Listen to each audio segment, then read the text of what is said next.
Palabra Pública, letras para el debate en Uchile TV. Sean todas y todos muy bienvenidos a un nuevo episodio de Palabra Pública, Letras para el Debate, un programa que producimos conjuntamente entre Radio Universidad de Chile y Uchile TV, nuestras señales universitarias que pueden seguir en el 102.5 del dial en el caso de la radio y en el 11.2 de la región metropolitana en el caso de Uchile TV. En este episodio de Palabra Pública tenemos un invitado internacional, una voz intelectual desde Francia, con quien vamos a conversar de la historia del libro, de distintas visiones sobre su impacto en nuestra cultura. Hablo de Roger Chartier. Él es una persona que nos ha visitado en varias oportunidades en nuestro país. Es una persona muy vinculada también a la Universidad de Chile y algunos grupos de estudio y académicos como nuestro Archivo Central Andrés Bello.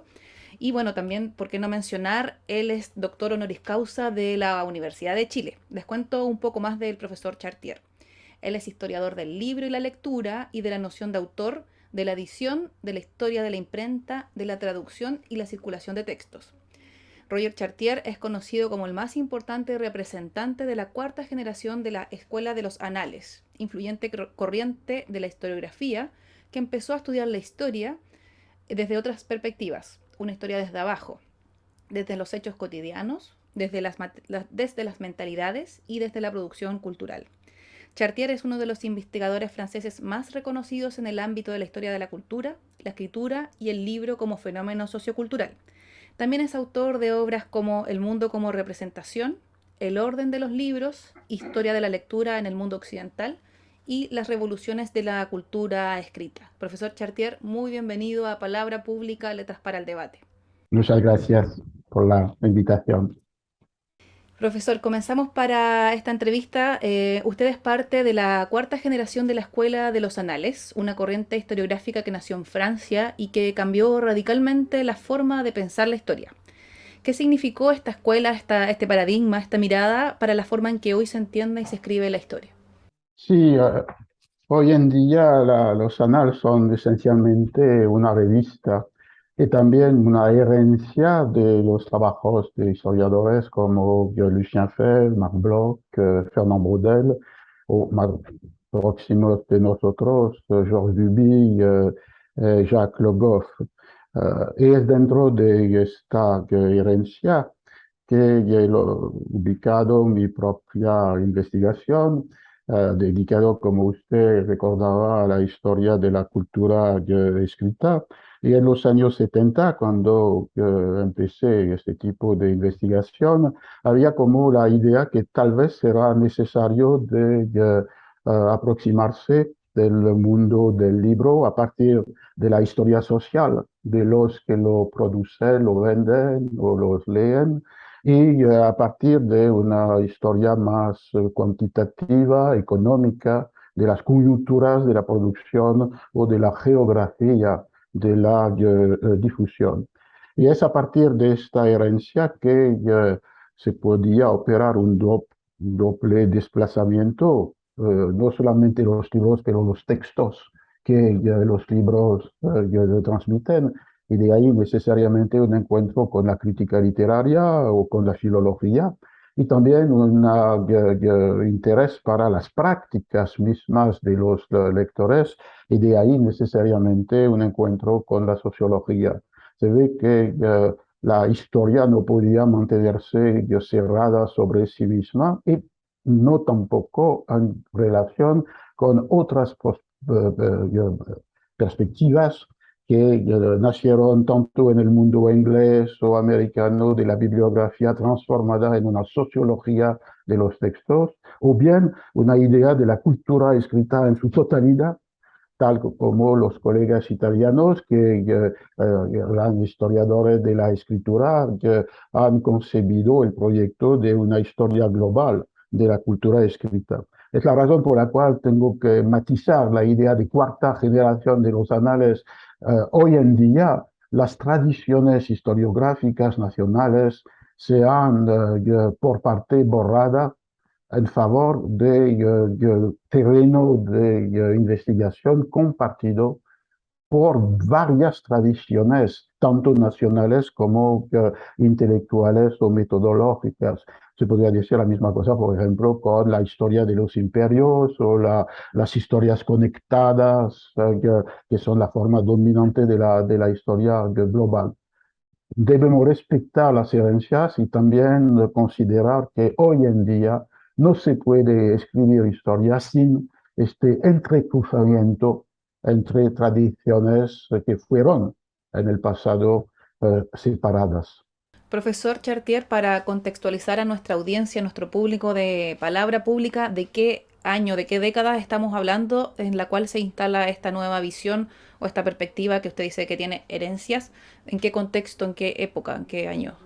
Sí, exactamente, y de ahí una historia que es a la vez una historia de la producción de los textos, tanto en el sentido intelectual, poético, dramático, o la producción del libro en los cuales y los otros objetos impresos que transmiten estos textos, que también una historia de la recepción, de la interpretación, de la apropiación de estos textos por parte de los lectores, pero también por parte de los espectadores del espectáculo teatral o de los oyentes cuando la lectura se oye a partir de una lectura en voz alta.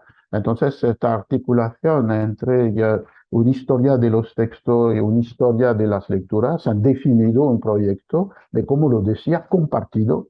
Cualquier que sea el punto de partida, puede ser la bibliografía, la historia del libro en su materialidad, puede ser una sociología histórica de las prácticas culturales o puede ser, como en la herencia de los anales, esta voluntad de articular las desigualdades del mundo social con la producción y la circulación de las formas simbólicas, empezando con los textos.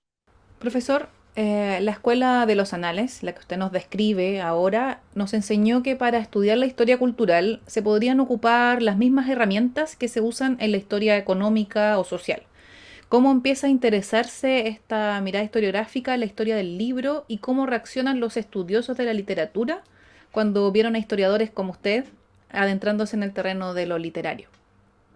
Pienso que lo que describe era un momento de la trayectoria de la historia de los anales, cuando se pensaba que se podía utilizar las técnicas que fueron exitosas en la demografía histórica, en la historia económica y en la historia social, es decir, baseada sobre estadísticas, coyunturas y cuantificación, que se podía apoderar del mundo de las producciones culturales con estos instrumentos. Por parte es verdadero, pero por otra parte resiste a esta aproximación puramente cuantitativa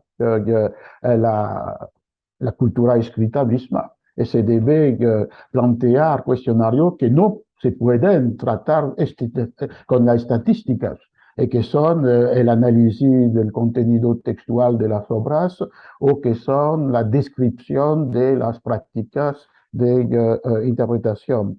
Ahora, lo que se queda es que evidentemente cuando se acerca de los textos literarios y particularmente los más canónicos, Cervantes, Shakespeare, Molière y muchos otros, a partir de esta perspectiva, ciertas formas de historia de la literatura que son puramente formalistas, consideran que se opera una forma de reducción sociológica o bibliográfica.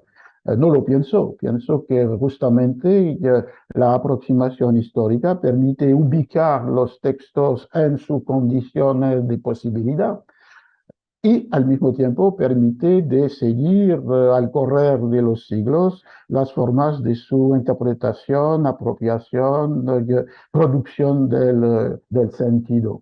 Y de ahí una propuesta que alejándose de una cierta manera del modelo estadístico de la historia de los anales de los años 70, 80, 90, permite de ubicar en la totalidad de la cultura escrita las obras que son normalmente los objetos canónicos tradicionales de la historia de la literatura. El diálogo es fácil con ciertas tradiciones, la tradición shakespeariana en Inglaterra, la filología española, poco más difícil en Francia, donde la idea de una literatura pura, sustraída a las determinaciones históricas y que no se preocupaba mucho de la forma material de inscripción de los textos, ha conservado una fuerza que desaparece cuando pensamos en, como lo decía, los ejemplos españoles o ingleses y americanos. Entonces, sí, es siempre una discusión, algunas veces un poco viva, otras veces una colaboración inmediata, porque estos historiadores de los textos se preocupan de la materialidad de su inscripción y de las formas de su apropiación, cuando los historiadores como yo, empezando la investigación con la materialidad de los objetos o la sociología de los públicos, se aproximan del contenido textual y dan una interpretación, una luz sobre estas obras canónicas que tal vez era ausente previamente. Bueno, quizá no era de extrañar, profesor, pensando en que la historia es un campo de disputa. Otra pregunta es que, bueno, usted decíamos que tiene una proximidad con Chile, una de ellas es su relación con la Universidad de Chile, pero también hay otra que encontramos. El año pasado usted publicó en ediciones de la Universidad Austral el libro El pequeño Chartier ilustrado, un libro escrito desde la memoria, algo así como un relato oral pasado a soporte escrito, sobre sus hallazgos en torno a la cultura escrita. ¿Por qué eligió este formato, esta suerte de historia oral? ¿Y qué le permitió hacer que no puede hacer cuando hay una investigación de por medio? Sí, evidentemente son los colegas de Valdivia que han utilizado esta broma de comparación entre el pequeño Larousse, cosa seria, y el pequeño Chartier, cosa menos seria.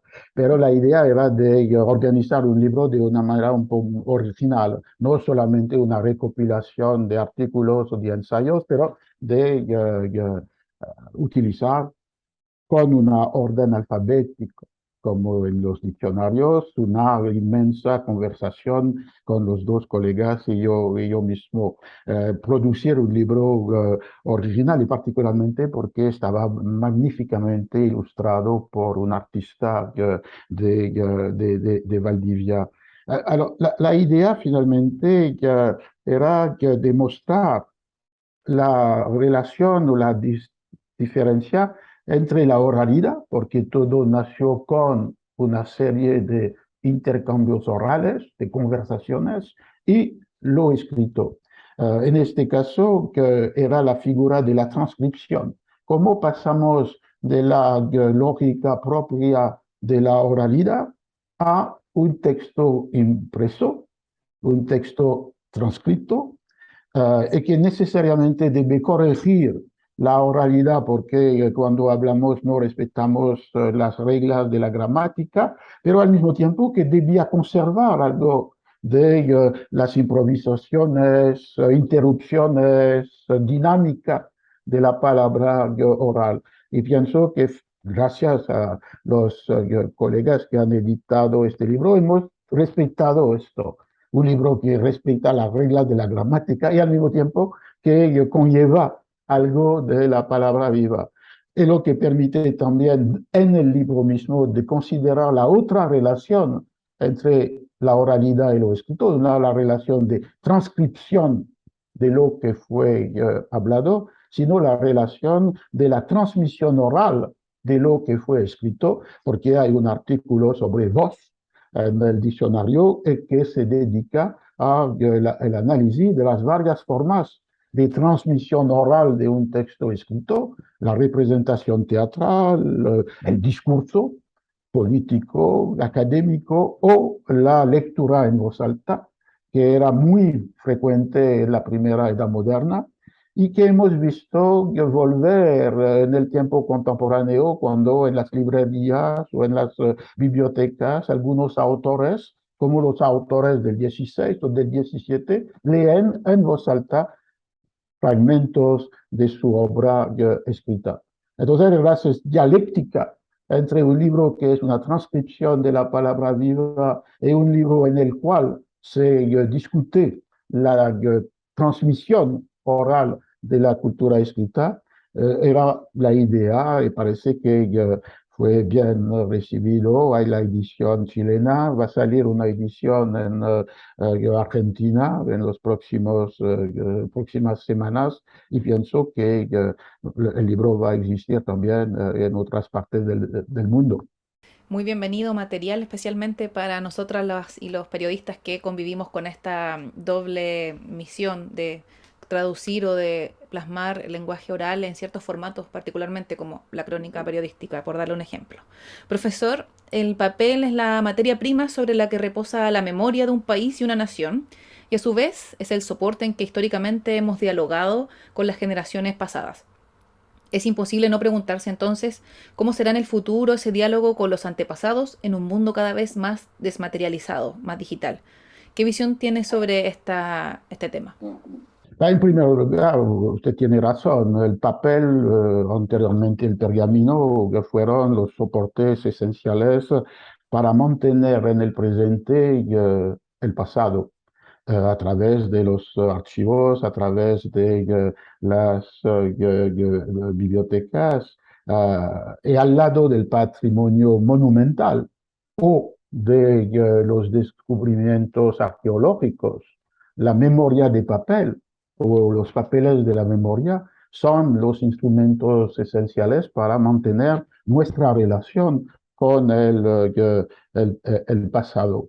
Y muchas veces es a través de recursos que la memoria puede transformarse en historia.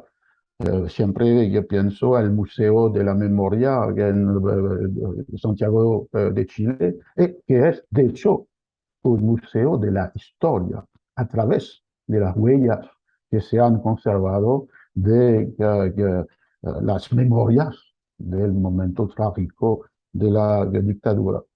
Alors, frente a esta realidad fundamental, usted sugiere, y tiene razón, una crisis del papel.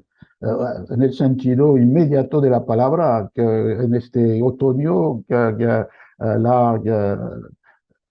todas las editoriales del mundo están preocupadas por el precio del papel y como si había una crisis del papel que debía tal vez reducir la posibilidad de publicación. Más fundamentalmente, evidentemente, la crisis del papel se vincula con el mundo digital y el mundo digital tiene una característica esencial que es el borrar. Se borra cada momento que se escribe sobre la pantalla, se borran los archivos que son como una abundancia indomable frente al lector y de la consecuencia de esta inmediata del borrar, que no existía en la cultura escrita anterior. Borrar algo sobre el papel o borrar algo sobre el pergamino es una tarea que no es tan cómoda. Aquí es un gesto inmediato. Se ve bien que algunas disciplinas están preocupadas con esto. ¿Qué hacemos como genética textual? Que era seguir todos los momentos de la producción de una obra literaria, desde las notas, los esbozos, los borradores, los estados sucesivos y finalmente el texto impreso, cuando se borran estos estados previos sobre o en la pantalla. Más fundamentalmente, en relación con su pregunta, evidentemente, este borrar sería el borrar de los archivos que tradicionalmente eran la fuente tanto del trabajo historiográfico como de las memorias colectivas o individuales. Y de ahí una pregunta un poco ansiosa, un poco preocupada a partir de cómo los historiadores del futuro por, por, van a ser en la capacidad de escribir el pasado cuando fuentes que el papel conservaba desaparecen. son imposibles de encontrar. Y es una preocupación, me parece, tanto para los archivos. Hay constantemente la discusión sobre cómo hacer archivos del mundo digital, y particularmente de las comunicaciones digitales. Y es una preocupación para los historiadores cuando son conscientes que la memoria de papel y la historia construida a partir del archivo encuentran en el mundo digital algo que no lo permite. Entonces es una pregunta preocupante y la crisis del papel puede ser finalmente en el futuro la crisis de la historia. Profesor Chartier, vamos a dejar hasta acá este primer bloque con estas interrogantes que también a mí personalmente me llevan a pensar un poco el tema del papel asociado a la crisis climática y a las preocupaciones medioambientales, por un lado, esta multiplicidad de dispositivos de memoria que hoy día desafían a la historia y a su abordaje. Dejamos hasta acá este primer bloque con el profesor Roger Chartier en Palabra Pública, Letras para el Debate. Ya regresamos. Palabra Pública, Letras para el Debate en Uchile TV. Estamos de vuelta en Palabra Pública, Letras para el Debate, un programa conjunto entre Radio Universidad de Chile y Uchile TV. Y como les comentaba, estamos con un invitado internacional, con un académico reconocido en su campo. Estaba ahí hablando con Roger Chartier, académico francés, experto en la historia del libro y en múltiples temas más que hemos estado conversando en esta jornada. Profesor Chartier, continuamos con esta entrevista y un poco relacionada con la pregunta anterior. Hace rato que se viene anunciando la muerte del libro por culpa de la digitalización del mundo, pero los hechos prueban lo contrario. Por ejemplo, en Francia, las bibliotecas públicas reciben más de 400.000 libros nuevos y se teme que no haya capacidad para conservar tanto material. ¿Por qué cree que la lectura en papel sigue resistiendo a los cambios, incluso fortaleciéndose? La cuestión es la siguiente, me parece. Es verdad que para los lectores de libros, el libro se queda el libro en papel. Hemos visto que, salvo en los Estados Unidos, no hay un país en el mundo en que el libro electrónico ocupa más de 10% del mercado del libro. Aquí se puede hablar de resistencia del libro en papel para los lectores de libro. La cuestión nace cuando se plantea la cuestión de la lectura de los libros y la lectura. Porque lo que hemos visto en una encuesta reciente del Ministerio de Cultura francesa es que lo que he dicho es verdadero para toda la gente que tiene más de 25 años. 85% de esta parte de la población dicen que han leído por lo menos un libro el año anterior. Cuando se plantea la misma pregunta para la gente que tiene entre 15 y 25 años, el porcentaje baja a 58%. Resultado, hay una disminución en relación con los años 70 del siglo XX del porcentaje de lectores de libro en Francia, una pérdida de 10%. La misma sería verdad, hay una misma verdad para Brasil con un elemento suplementario que es que la disminución de este porcentaje de gente que dicen que han leído por lo menos un libro el año anterior era como la consecuencia de una política de desmantelamiento de los programas de promoción de la lectura. Pero independientemente de la opción política, se ve que en muchos países hay esta discrepancia entre los que no leen más libros, pero que son lectores, porque en el mundo digital se debe siempre leer, inclusive para los videogames o para las redes sociales. Entonces, no es la lectura que está en jaque o la apuesta, es la lectura de libros. Y cuando la lectura de libros se mantiene el libro en su forma material tradicional. Y de ahí la pregunta, la famosa pregunta de la muerte del libro. No muere el libro para esta parte todavía mayoritaria de la población cuando se piensa en el libro en su materialidad. Pero un libro no es solamente un objeto material diferente de un cuaderno, de una carta, de una revista. Es también un género discursivo que supone una arquitectura en la cual cada parte, un capítulo, un parágrafo, una sentencia, desempeña un papel en su lugar propio.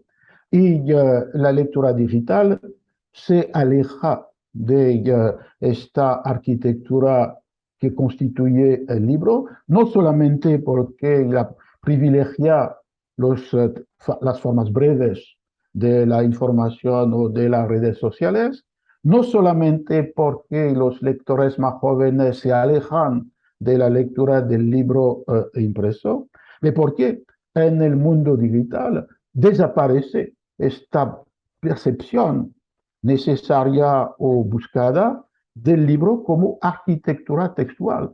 Es un mundo de fragmentos. Y si son fragmentos de lo que llamamos un libro, adquieren una forma de autonomía, de independencia, que finalmente les destacan totalmente de la totalidad textual en la cual estaban ubicados. De esta manera, la muerte del libro se desplaza. No es la muerte del libro que podría advenir o acontecer cuando la gente que no lee libros será más numerosa que la gente que los leen, sino que la apuesta más fundamental de la muerte del libro es qué pasa con el género discursivo, que es el libro de narración, de argumentación o de ficción, en un mundo en el cual no hay ninguna materialidad que permite la percepción de la totalidad textual en un objeto particular. Y me parece que aquí estamos frente a una otra pregunta absolutamente fundamental, porque si se puede pensar que va a morir el libro en su doble definición, como objeto y como discurso, o bien, si no lo queremos, debemos pensar en los esfuerzos enormes que se deben hacer para mantener en el mundo digital un mundo que se ha digitalizado de una manera universal, la presencia de un objeto raro, extraño, que es no solamente el libro impreso, de todas las formas de publicación impresa. Y de ahí una apuesta tanto para los poderes públicos como para la escuela, tanto para los que escriben y publican libros como para los que los leen. Entonces, me parece que no podemos satisfacer de los diagnósticos antiguos, la coexistencia va a existir entre el libro impreso y el mundo digital. El mundo digital está como abarca a la totalidad de los textos, de las imágenes y de las prácticas.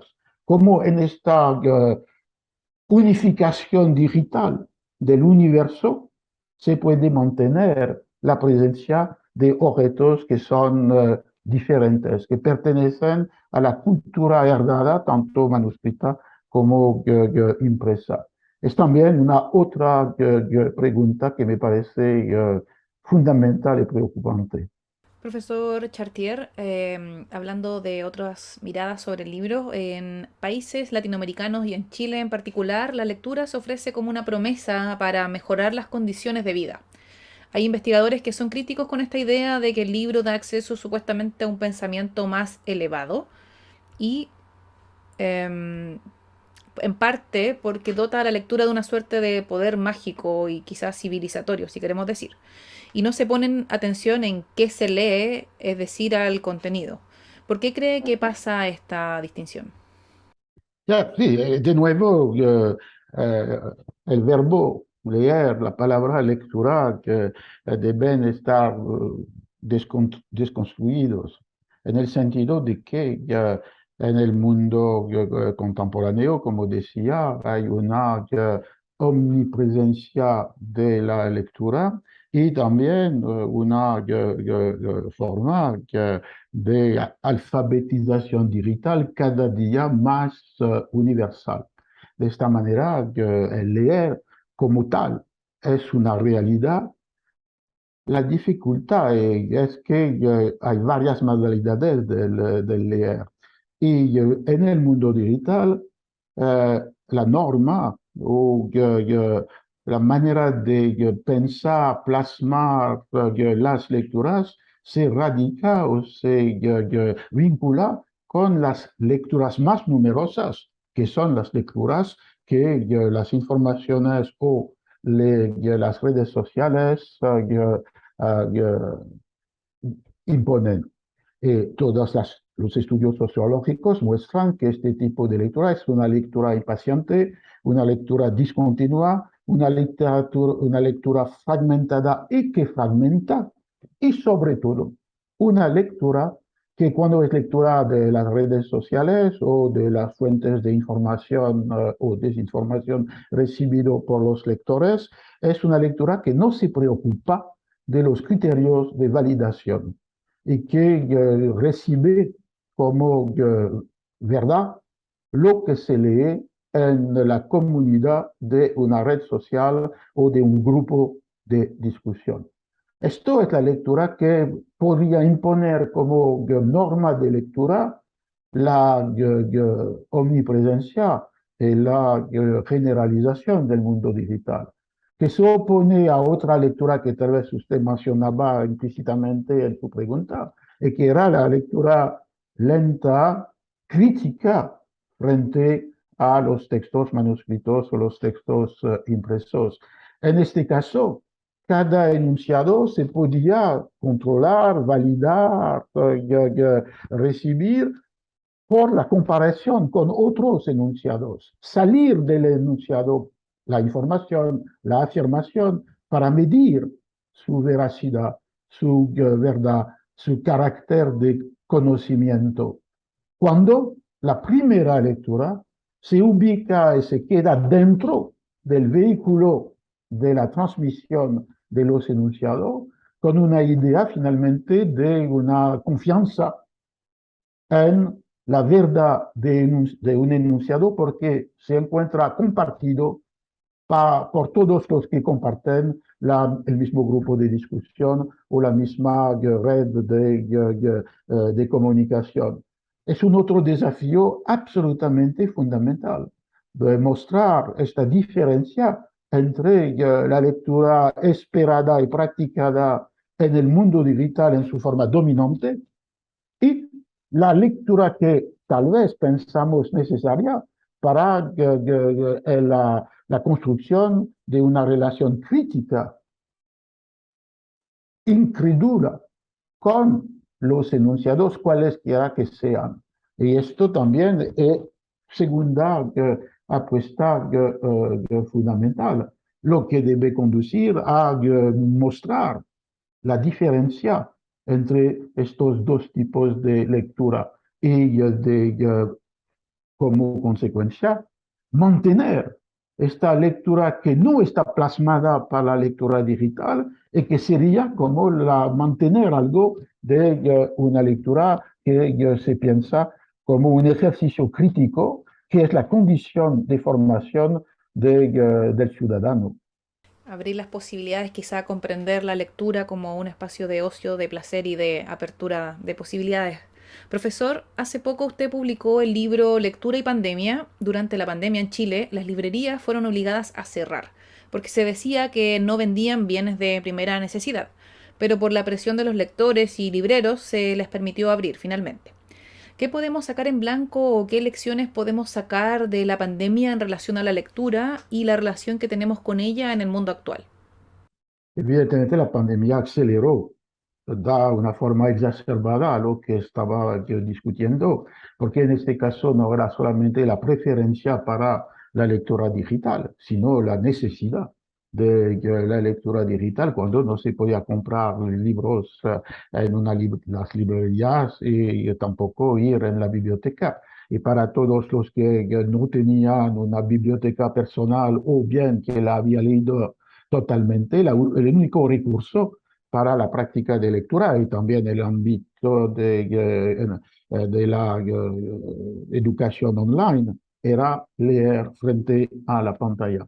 Y entonces, en relación con la coyuntura de las últimas décadas, se reforzó esta práctica por la necesidad creada por el confinamiento. Y de ahí, tal vez, una característica más fundamental, que es que la primera pandemia del mundo digital había mostrado que existían recursos para mantener lo que era imposible mantener en las pestes del siglo XV o del siglo XVII, o tampoco en la gripe española del siglo XX. Es decir, la comunicación, el mercado, la enseñanza, el entretenimiento, la lectura. Alors, el resultado fue de imponer casi como normal o práctica común una forma particular de lectura, la lectura frente a la pantalla.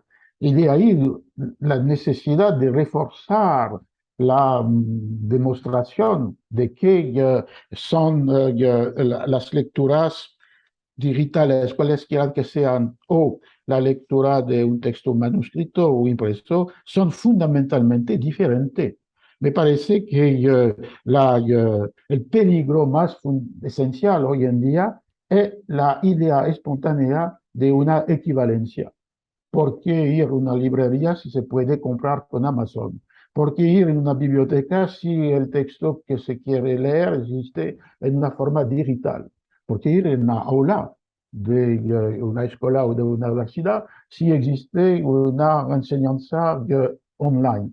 Esta idea de la equivalencia es a la vez una idea espontánea de los lectores y una idea que las instituciones diseminan por algunas veces permitir un recurso cuando otros no son posibles, más allá, tal vez en una perspectiva más global de economía permitida por este medio de transmisión. Alors, contra esta idea de la equivalencia y como condición para mantener una lectura que no sea totalmente y universalmente digital, la única posibilidad es de hacer hincapié en la diferencia de las dos lógicas. En el mundo de la cultura impresa, el modelo es el modelo del viaje.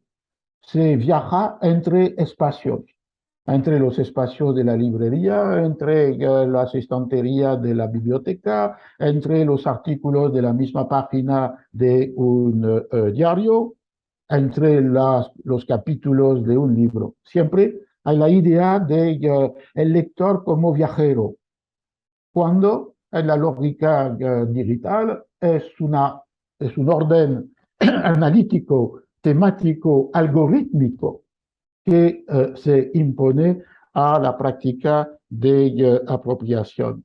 Y si se muestra esta diferencia, se puede reconocer los provechos procurados, proporcionados por una y otra forma de relación con la cultura escrita o iconográfica, y como consecuencias de mantener de una cierta manera, no una coexistencia, sino una presencia de la lógica de los espacios, de los lugares y del viaje dentro de un mundo dominado, casi saturado por la otra lógica.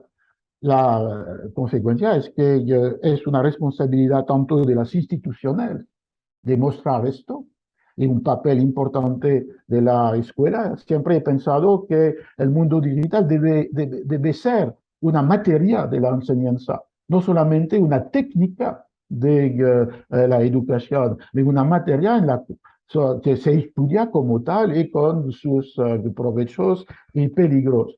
Y también es una responsabilidad de cada uno de nosotros de preferir la librería a Amazon, de preferir la biblioteca a la pantalla, de preferir finalmente el viaje al algoritmo. El viaje es finalmente una decisión del viajero. El algoritmo transforma el lector en una base de datos. Quizás comparable a la idea de el momento colectivo de ir al cine en comparación a estar en casa y no ver esta experiencia en forma colectiva. Profesor, en la oralidad, esta nos queda la última pregunta de palabra pública, letras para el debate. Estamos con Roger Chartier, académico francés, experto en la historia del libro. Profesor, en la oralidad, en el acto de recordar una historia desde los recuerdos, hay mucho de imaginación, pero por lo general la diada imaginación-historia, hablamos de historia con H mayúscula, no suele ser bien vista. La historia supuestamente debe apegarse a hechos objetivos. ¿Qué lugar cree que debe tener la imaginación en el oficio de historiador? Un papel importante, pero controlado. Papel importante porque evidentemente es la imaginación de los historiadores, de algunos de los historiadores que permiten definir nuevos objetos de historia. Se puede escribir una historia de la historia siguiendo la invención de nuevos temas, nuevos objetos de investigación. Y para hacer esto se necesita una imaginación que desborda, que va más allá de lo que está ya recibido. También la imaginación debe o puede desempeñar un papel importante en la escritura de la historia y inventar modelos de la escritura que no son como una copia de la forma de la novela, sino utilizando las técnicas del cine o bien proyectando el historiador dentro de la historia que escribe, toda una serie de novedad permitida por la imaginación de historiadores como Carlo Ginzburg, Natalie Davis. Bien, una vez esto dicho, la historia no es un ejercicio de ficción. La historia es la producción de un conocimiento controlado, no controlado por el Estado, controlado por las reglas científicas. Es decir, que la historia se construye, se escribe a partir de operaciones propias, definición del objeto, construcción del repertorio de las fuentes, elección de un modelo de explicación y se construye también este saber a partir de pruebas que hacen que un texto histórico puede ser recibido o rechazado en relación con su verdad, es decir, su adecuación entre el discurso y el pasado o el fragmento del pasado del cual se ha apoderado.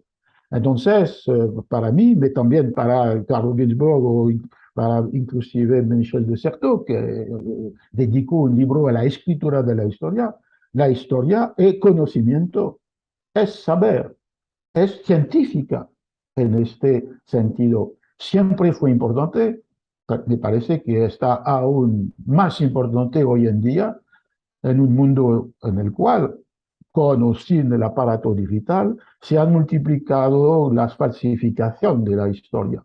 Reescritura de un pasado que nunca existió, ocultamiento de un pasado que fue, y reescritura para fines varias, por ejemplo, nacionalistas, del pasado.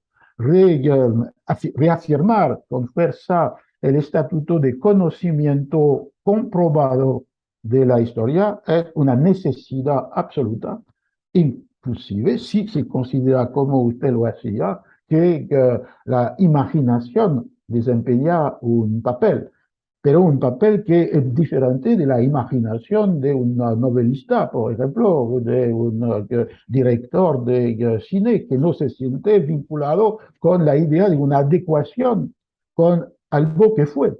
Es una imaginación que justamente permite inventar lo que no fue o lo que no es posible, cuando la imaginación histórica existe solamente si se ubica dentro de las reglas que definen las operaciones historiográficas que permiten la producción de un saber comprobado. Profesor Roger Chartier, agradecemos estas reflexiones, esta conversación con Palabra Pública, Letras para el Debate, un programa que producimos conjuntamente al equipo de Radio Universidad de Chile y a Uchile TV, a quienes agradecemos, y por supuesto desde la Vicerrectoría de Extensión y Comunicaciones al equipo, a Sofía Brink, a Evelyn Ehrlich y ahora a nuestro colega Amaro Wiriqueo que nos ayuda en las cámaras. Yo quizás voy a cerrar con una reflexión respecto a qué papel o qué vamos a poder escribir en la historia del libro local. Hablo acá de nuestra historia en Chile respecto a la circulación de la propuesta de nueva constitución. Esta circulación que, bueno, profesor Chartier, usted va a poder ver en las calles, en la Alameda, cuando salga de la universidad, cómo se va a inscribir justamente esa circulación, esta circulación masiva de este libro institucional que va a marcar la historia de nuestro país. Muchas gracias, profesor Chartier, por estar con nosotras y nosotros en Palabra Pública, Letras para el Debate. Hasta el próximo capítulo. Muchas gracias por la entrevista y la conversación. Palabra Pública, Letras para el Debate en Uchile TV.